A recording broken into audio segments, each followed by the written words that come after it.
Hi there. Welcome to the While You Wait podcast, where it's all about helping women just like you learn about the bladder while you're waiting for your appointment with that specialist.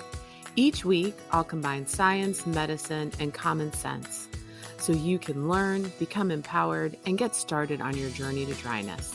I'm your host, Dr. Sarah Boyles, a board-certified urogynecologist. Let's get started.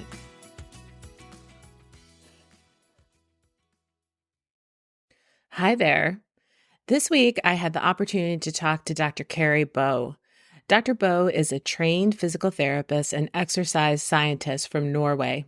During her career, Dr. Bo has been busy seeing patients, performing research, as well as educating other physical therapists and practitioners who are interested in the pelvic floor.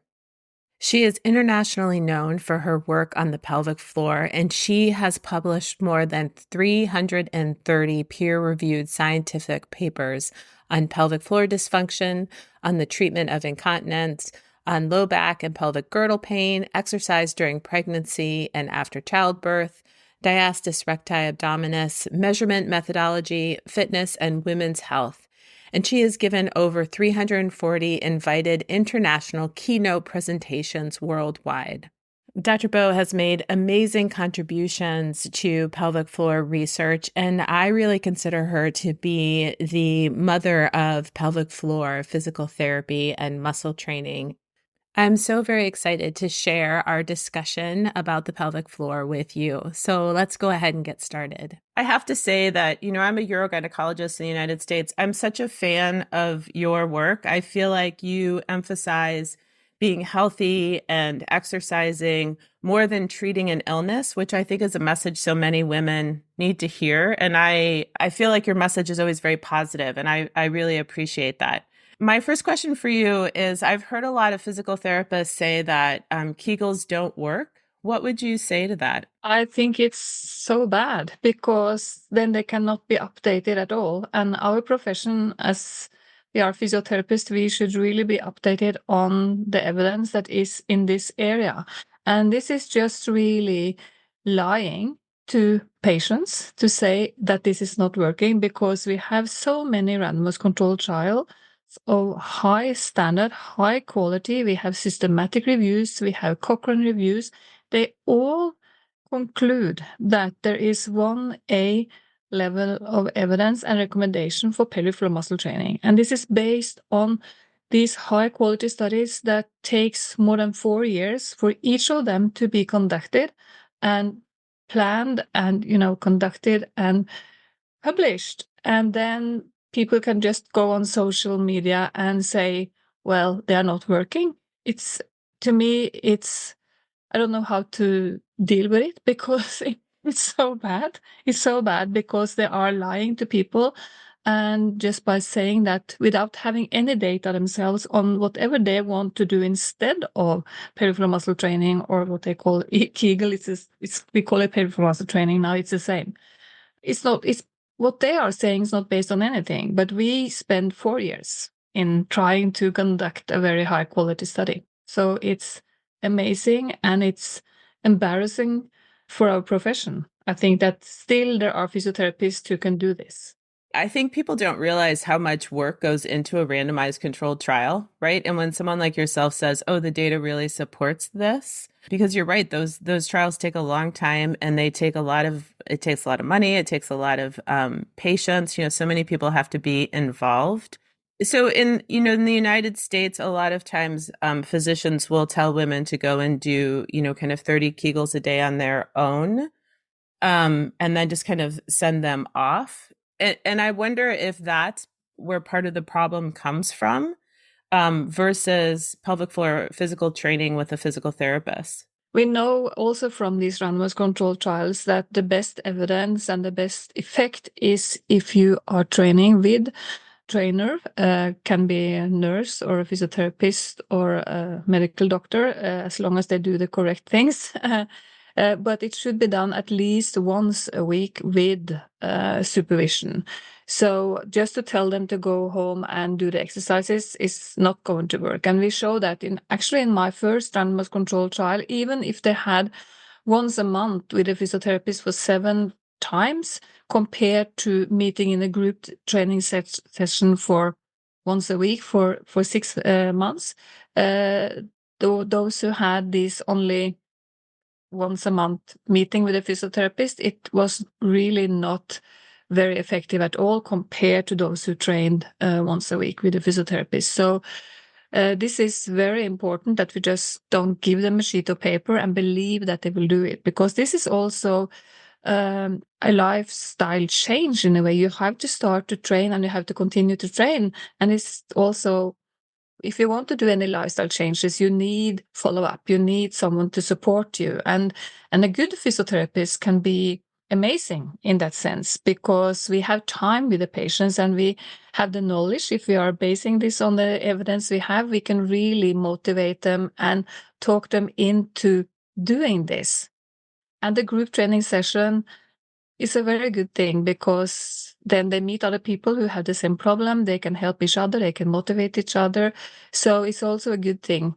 But of course, not always we can do group training because it doesn't fit into their schedule. So then you have to go for individual. But it's a combination of these things is a very good thing for physiotherapists to do, to have both options for the patients to either be in a group or individual settings. Do you think it can be done online as well, or do you think it has to be done in person? I think online is much better than not doing anything or just giving them a sheet of paper. I don't think we have any studies that really compare this with this comparison between online and personal. I always believe in more in the personal, because we also know with Zoom meeting and with courses given in personal, it's more, you get more out of it because you can talk to each other, you can discuss, and it's a way it's better, but it's probably much better than only giving a sheet of paper. Yeah. Yeah. The sheet of paper may be a little bit lazy on the physician's part. I've heard you say that, like all strength training, when you're doing pelvic floor muscle straining, the exercises have to get harder over time. How do you recommend doing that? This is the most difficult and challenging thing about the pelvic floor, because unlike the biceps or other muscles in the body, you can really not put on resistance. So we need to make the patients or individuals who are training try to get as high up to a maximal contraction as possible, and that will be relative, because if you're very weak, your starting point is a very weak contraction, but still you need to get as close to that as possible. And then when you get stronger, you have to really encourage and make the participants work harder. And we know that strength training is not going in a linear way. It's like steps. So you end up in a step where you in a higher step, and then you have to press and work hard to get up to the next step and up to the next step. But this is the challenge, and that's why we can also use different positions, and they can choose a position where they feel is more difficult to do the contractions. We can also change, maybe trying to hold it for a longer period of time, and then try to work on different ways of doing these muscles. But there is only like the biceps, you can only do one thing, and it's the same with the pelvic floor. There is a mass contraction, so you are squeezing and lifting inward. That's the whole thing, but you have to do it harder and harder. And again, the physiotherapist and the voice of the physiotherapist must encourage them to work hard, and because this is not relaxation training, it's strength training. Yeah. Yeah, I think it's harder to do those exercises, to make it harder on your own, right? That's something that most people can't do on their own. Once someone is finished with pelvic floor muscle training, how do they maintain? This is also a problem, and it's a problem in oral exercise science for other muscles as well, because we don't really have very strong evidence for how much and how long you should do maintenance training. But a few studies we have in the general muscle training is that again, it's important to reach maximal contractions to be as intensive as possible, and then 1 to 2 times per week, and then maybe only one set is necessary to maintain. But again, this differs on how high you have gone in your training before you are going to maintain, how well you were after the first training sessions. But we have long-term studies also in pelvic floor muscle training showing that between 40 to 70% are adhering to the program after 5 to up to 15 years. We had the longest follow-up in 15 years, and it was quite encouraging to see that women are able to continue to do this.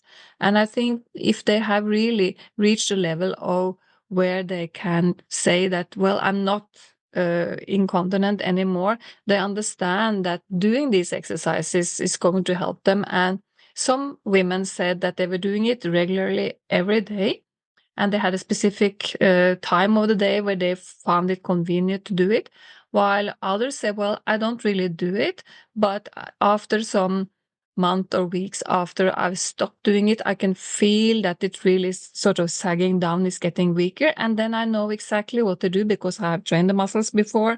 So then I do some really proper and hard strength training again for the pelvic floor for 1 week, and then I'm fine.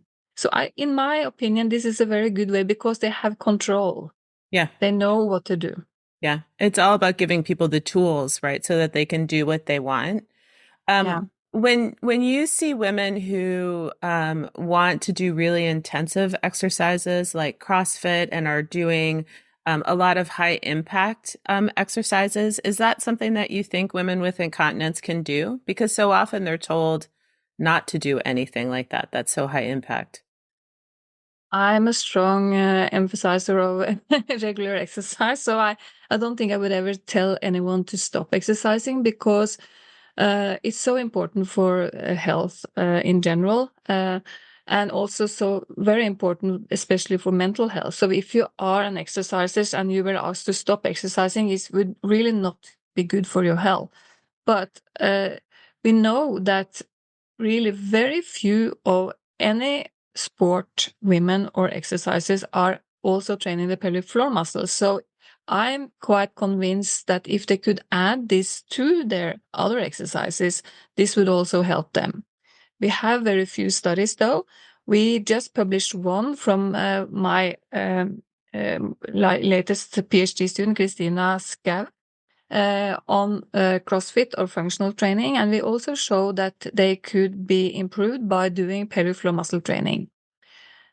The results were not as convincing as we have seen before, but we think it's because we could not do supervised training because we had the COVID and it was difficult for them to do that. So that really influenced the results, but they were statistically significant. So fine in that sense that we have shown that they can also improve. But I think they would have been improving even more if we could have followed them up, or also if they could be specific part of their exercise program, because women who are exercising, they are quite occupied because they are exercising in addition to something else, and then we add pelvic floor muscle training on top of that. So it has to be included, I think, in their warm-up program or as a general part of what else they are doing. So they are training the biceps and the quads and other muscles. Why not the pelvic floor? It's just because they are not aware that this muscle group is there and it needs to be trained just as the other muscles. And they need much more strength and much more function of the pelvic floor muscles compared to others, because if you just are in a sitting occupation and you have a cold once a year and you cough, that's very little compared to everyday exercises with heavy weights. So these pelvic floors, they need to be much more functional than others. Yeah. I think that's such a great message. I mean, I really agree with you. Exercise is so important for so many things. And anytime we recommend not exercising, that just doesn't make any sense, right? Especially since so many women use exercise to maintain their mental health, right? As well as to age gracefully. But I feel like that is a A lot of women get that message, right? You should stop doing these high impact things, since these high impact things cause your leaking. But your advice is, train smarter, train harder. So add pelvic floor muscle training to your regular program. What do you think the average woman needs after a vaginal delivery for pelvic floor muscle function? It's very difficult to say in general, although I know that we are recommended that every woman should do it. But if you had uncomplicated pregnancy, you had a very easy birth, maybe not everyone needs to train the pelvic floor because it gets back by itself into the shape. So the levator hiatus is closing, it is lifting up, and then you can start and do some easy exercises. So I'm not sure really that everyone needs it, but we cannot say who needs it and who does not need it. That's why we are giving general advice. And then also we know that many women have now, it's been shown that they have injuries to the pelvic floor muscles, to the fascias, and so then they need much more knowledge and awareness on how to exercise. So the general exercise recommendations now is that everyone actually should train after pregnancy and childbirth, and especially during pregnancy, because it has been really strong evidence now that it's prevented in women who do not leak and they start exercise the pelvic floor during pregnancy. It's really preventive both during pregnancy and after childbirth. But Yeah, after childbirth, we also now have level 1 evidence that they should train the pelvic floor to then improve urinary incontinence. yeah.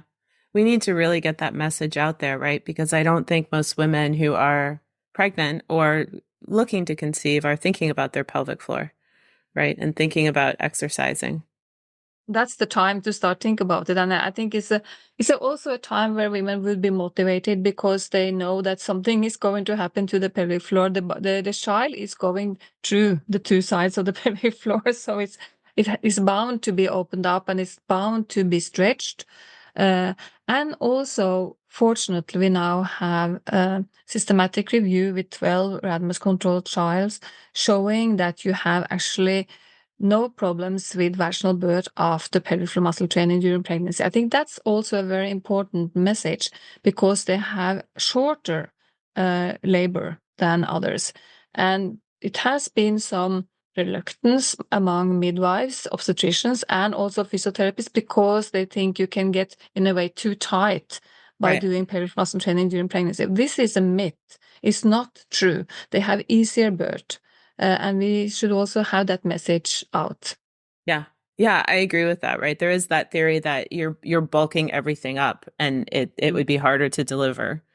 Mm. Um, You may yeah. bulk the muscles because it's been shown that we can bulk the muscles, but it's actually in pregnancy when you do pelvic muscle training, there is a wider elevator hiatus area. Okay. Mm. Um, so I read in one of your bios that you teach your own exercise class every week. And do you incorporate pelvic floor strengthening into the exercise class that you teach? Yes, I started this 34 years ago, so I've done it ever since. Yes, I have always done that because it was at the same time when I started to do my research on pelvic floor muscle training, and it was actually why I was interested in pelvic floor muscle training at the very beginning, because I heard that women stopped exercising because they had urinary incontinence, and to me that was really bad thing. So I really wanted to incorporate it into my class. So then I also trained the pelvic floor in the same way as I trained the abdominals and the gluteal muscles and doing squats and doing biceps and, all these other things. We always do it. And I must say, it's been very interesting because the women that have been also training with me for many years, if I have a locum, if I'm away, so somebody else is there, they are very annoyed if they are not doing the pelvic floor muscle training because they're so used to it. This is a natural part for them and they really appreciate it. Um, So if someone's looking for an exercise class and they want to do pelvic floor training, what do they look for? Well, no, because I've been striving with this for many years and trying. I'm teaching at my university, which is a sport university. I always taught my students to do it. I know that they will probably most of them do, but I very seldom see it if I go to an exercise class. It's Yeah. so seldom that I also mention or do any pelvic floor muscle contractions. And also many instructors and also some of the physios who are teaching this in a class, they try to incorporate it in other exercises. So they are doing a seat lift or they are doing a squats and then they try to do pelvic floor muscle training at the same time. The Pilates is also like this, like contract the pelvic floor, breathe in, do this and do that. And there's so many things at the same time. So instead of because they don't do that if they're doing abdominal training. Then they are doing the sit-ups or the crunch. But for the pelvic floor, they think differently, which I think is very strange. So you have to do proper pelvic floor muscle training just as you do proper back training. It's the same. Same. I mean, they are striated muscles and should be trained in the same way. But I know that many Pilates classes now, they also have an emphasis on the pelvic floor, which I think is good. But again, in most of the classes I have seen, they have just done what I just said. So breathe in, contract your pelvic floor, and do this crunch or do that. So that's not enough. You have to do it properly. I don't think I've ever been to an exercise class where they did pelvic floor tr strengthening separately, right? You're right. It is always incorporated as something as part of another exercise. Yeah. And then it's a lot. Yeah, it's very difficult because dual tasks are are much more difficult than single tasks when we are doing exercises.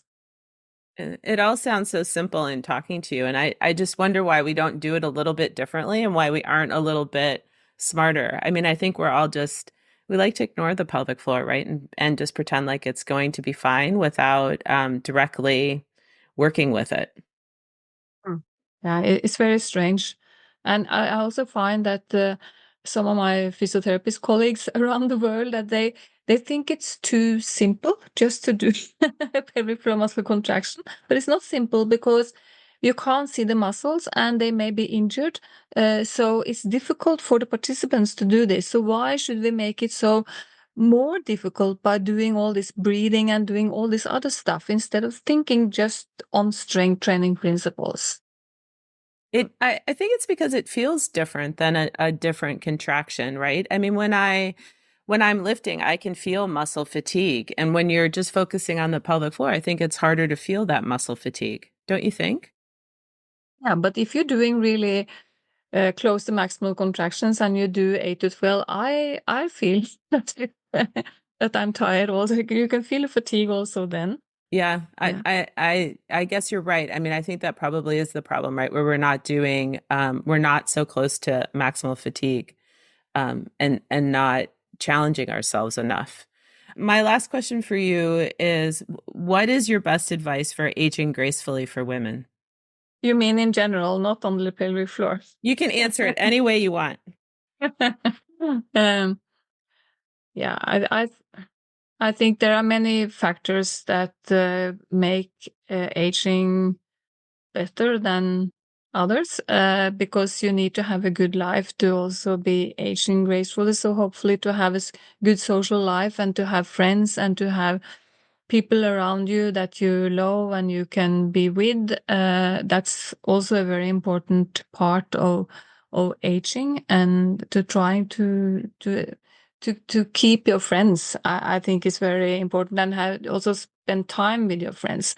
But of course, in addition to that, of course, there is this about to continue to be exercising and to be physically active. It's very important. We know this is so important to prevent so many different diseases. Exercise is medicine, and it's something that we should do at a regular basis, and even more when we age, because we need more because the aging is going taking us the other way. So we need to exercise more, and most people exercise less, unfortunately. So it's just to find things that you like to do when you are exercising. So It shouldn't be something that you hate and then you just force yourself to do it, but fine. I mean, if you like badminton, play badminton. If you like to dance Brazilian dances, do that. It's something that you like to do. And of course, non-smoking, it's obvious. And then, but also nutrition, that we have to think about what we are eating. And less alcohol is also important. At least I experienced in Norway, we didn't used to drink a lot of wine in Norway before. Now it's more of a wine culture, and we are drinking much more than what we should. I'm not I don't drink a lot of alcohol, I thought, but when I'm thinking about it, when I'm going to conferences and when I'm with friends, some weeks I can have alcohol like 4 or 5 days a week, which is too much. So we should try to reduce some of the alcohol consumption, although some alcohol may be okay or some wine may be okay, but try to reduce that. And then not eat too much. And I'm amazed about the American culture, I must say, because when I'm in the US, the portions, they're so big. So for me, 1/3 would be a big portion. And then if you eat too much, this is a big problem. And I think it's also spreading all around the world. Also in Norway, we can see now, for instance, popcorn. In the US, you have this big basket of popcorn. We used to have very small portions in Norway. Now it's the same here. And this is not good. We have to really think about how we are eating. Not only that it should be more vegetables and fruit and fish to eat that, but the portions, I think, is a big problem, and it's unfortunately spreading around the world. Yeah. And I think it's something when you're in the US, a lot of people don't realize because it is so part of the culture. And it's not until you travel to other countries that you realize how very different it is. Mm. Because our portion size is awfully big. And I don't know I don't know why that is. I don't know how it got to be that way, why that's considered to be a good thing. But yeah, that's a amazing difference, right? That you would consider a third of a US portion size to be a big portion. Mm. Yeah, and it's really true. I've seen this so many times, and I'm wondering. I've been asking my American colleagues, and they say, "Well, we don't, as you said, we don't know why this has become an habit, but maybe it's also that you want to have good service to the people, and that they should have a good thing for the money they pay, and therefore you don't want to take it away, but it's not good for health." No, I mean, when you look at the effects of all of that, right? Because we are a very obese nation, it is not great, right? I mean, we are a sedentary and obese nation right now, which is definitely the opposite of what we want to be. I like what you said, and I definitely agree with you. In my clinical practice, I think some of the patients that I see that age the best are women who golf, right? Because they're out, they're social, they're walking, and it's a sport that you can do your entire life, and it really meets that social as well as physical component. And people that do it love it, and so I think it's important for everybody to find whatever that is, if it's Brazilian dance or badminton or golf. So thank I you for everything that you're doing to help women age more gracefully, right? And to figure out how to use our bodies in the best way. you so much for doing this and spreading it. I think it's excellent that you really you spend your time in spreading the message. So thank you so much for inviting me. I'm trying. Thank you so much. Bye bye. Thanks for listening. If you want more information about me or my online work, check out my website at www.thewomensbladderdoctor.com.